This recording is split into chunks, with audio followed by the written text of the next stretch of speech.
Halo kembali, terima kasih telah kembali ke channel RB dan dimana video ini memberitakan tentang movie, hobi, dan juga game. Dan ada banyak sekali berita-berita menarik di minggu ini. Oleh karena itu, silakan menikmati dan kita mulai saja di awal page, yaitu adalah tentang movie. Berita pertama yaitu adalah tentang movie Eternals yang akan disensor, dan tentu saja sensoran ini terkait dengan adanya adegan sensual dan juga beberapa adegan yang berhubungan dengan LGBT.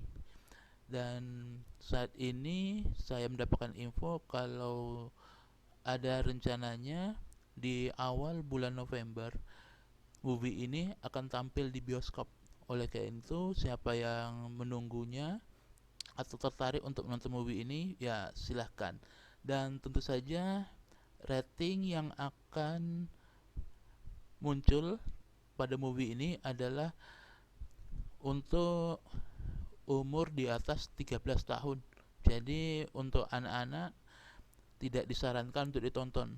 Dan bisa dibilang kita masih beruntung karena di berbagai negara atau beberapa negara seperti negara Rusia, movie Eternal ini dirating 18 tahun. Oleh karena itu, kita di negara Indonesia masih beruntung kalau movie ini tampil dan bisa dinikmati oleh remaja.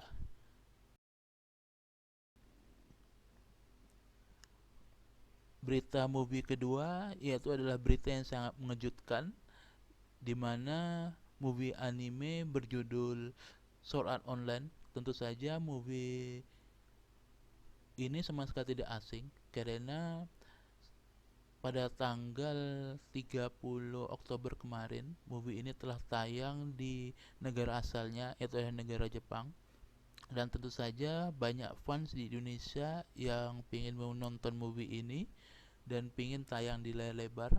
Dan berita yang sangat mengejutkannya itu adalah Sword Art Online Progressive ini memiliki part 2 yang dimana akan tayang pada tahun 2002, yang berjudul Sword Art Online Progressive Kuraki Yuyami no Serzo, atau dalam bahasa Inggrisnya Sword Art Online Progressive Serzo of the Dark Dash. Oke, ini benar-benar sangat mengejutkan sekali dan tidak disangka kalau movie ini akan lanjut ke part 2 atau bisa saja akan muncul part 3-nya ya.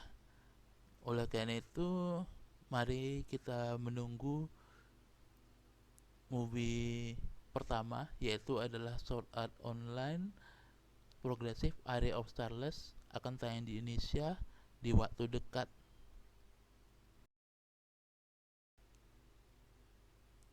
Berita berikutnya yaitu tentang movie yang sama sekali kembali tidak disangka, yang dimana bagi penggemar tokusatsu pasti akan sangat terkejut karena akan adanya Kamen Rider OS baru, movie baru yang berjudul 10 tahun Cormeda Resurrection. Nah, tentu saja saya sebagai penggemar tokusatsu atau hobi di mana sangat mengagetkan disebabkan kenapa baru sekarang? Kenapa baru sekarang? Tetapi menurut saya sih, saya sudah melihat trailernya. Sepertinya saya tidak akan kecewa pada movie ini, di mana pada movie atau posternya memperlihatkan bahwa Aang akhirnya kembali. Yes. Dan juga musuhnya musuhnya musuhnya menurut saya ini adalah OS generasi pertama. Dan tentu saja ini akan sangat menarik sekali bagi penggemar tokusatsu atau penggemar Kamen Rider untuk menonton dan menang kembali kekuatan dan cerita yang sama sekali tidak disangka bagi penggemar tokusatsu. Setelah berita tentang movie, berikutnya adalah berita tentang game yang dimana ini berita yang sangat mengejutkan yang akhirnya Sega dan Microsoft melakukan crossover untuk membuat sebuah game yang dinyatakan sama mereka adalah merupakan super game, tetapi game ini akan menggunakan jalur Azure dari perusahaan Azure. Perusahaan Azure ini adalah game atau aplikasi berupa cloud. Jadi nanti gamenya itu yang dibuat oleh Sega, hasil kerjasama Sega dan Microsoft ini akan berupa cloud. Nah, tentu saja ini akan membuat bagi orang yang sama sekali tidak menyukai game yang dari cloud mungkin akan cukup tidak senang pada berita ini karena gamenya berupa cloud. Tetapi tentu saja sesuatu yang perlu kita perhatikan adalah game super apa yang akan dibuat dari hasil Sega sama Microsoft.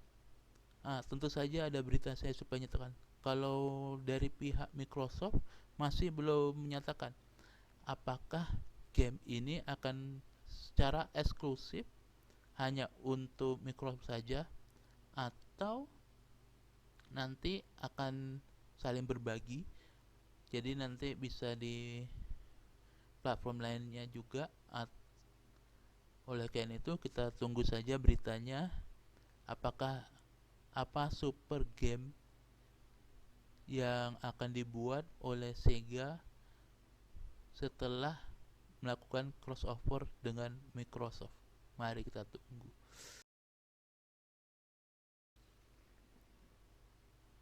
Berita berikutnya yaitu adalah berita yang cukup sedih di dalam dunia gaming, yaitu Nintendo menyatakan kalau telah memotong 20% produksi akan Nintendo Switch mereka. Hal ini disebabkan karena kondisi dan sama sekali tidak terhindar disebabkan kekurangannya bahan atau chip yang dibutuhkan untuk menjalankan Nintendo Switch tersebut. Hal ini tentu saja bukan pertama kalinya kalau perusahaan game memotong atau membatasi produksi game mereka. Tentu bisa saja dilihat dari PS5, di mana saat ini PS5 belum tersebar luas di berbagai negara. Di Indonesia saja masih cukup langka dan juga harganya tentu saja masih mahal. Oleh karena itu, misalkan saja pingin membeli Switch, mungkin adalah sekarang saatnya untuk membeli Switch. Misalnya pingin beli, karena ada kemungkinan Switch akan menjadi langka dan harga Nintendo Switch kedepannya akan menjadi lebih mahal. Oleh karena itu, misalkan saja pingin tertarik atau pingin membeli Switch, sekarang adalah waktunya.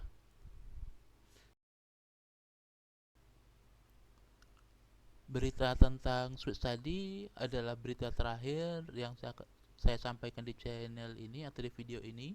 Oleh karena itu, yang telah menonton sampai habis, saya sangat berterima kasih dan sampai jumpa lagi. Dan misalkan suka konten pada video ini, tolong di like. Yep, terima kasih dan sampai jumpa lagi.